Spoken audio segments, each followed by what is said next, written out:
Welcome to HATV. I'm Scott Laird. You know, shopping for a child with multiple allergies doesn't seem that complicated from the outside in, but truth is, it can get really complicated.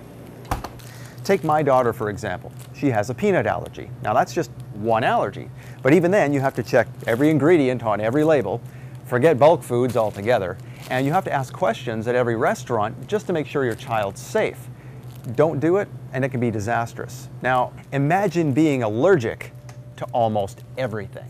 You gotta push. Good job. That's what it's like for Mary Gospodarek. Her daughter, Emily, is allergic to so many things that she can only eat a few basic foods.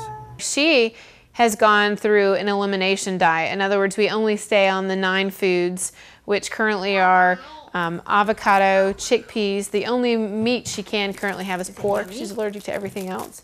Oranges, apples, pears, rice.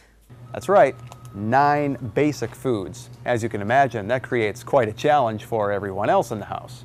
I have separate utensils for everything, separate pans and pots. I'm hand washing.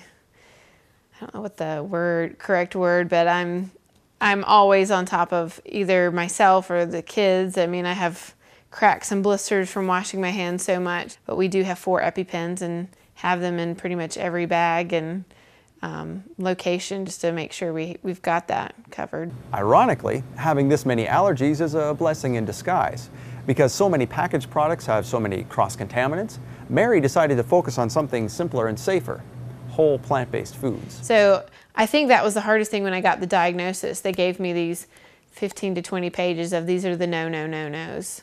And I suddenly couldn't breathe. Like, how am I going to protect my child? So I suddenly just went to the original food. Okay, she can't have avocado. Forget guacamole and all the other, store-bought things.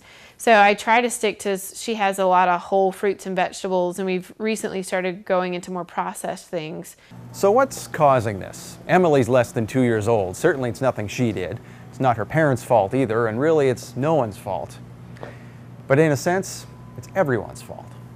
Because of the way we live, we've made our world into something that our bodies just can't handle. Our lifestyles are too busy, so we gravitate to packaged food or mass-produced foods, and that creates a ripple effect of pollution and all manner of toxins. And some, like Emily, get affected by it more than others. When we buy these kinds of foods, we support that system. We've created a monster, an entire culture that is creating more and more problems like Emily's. Now, a plant-based diet will help. It certainly makes for simpler living, but there are no one-shot solutions for parents with allergic kids. My daughter has been on the Hallelujah diet for 4 years, but her peanut allergy is still there. But consuming a less processed, more whole foods, plant-based diet is a lot simpler and safer. Go find it. Go find it.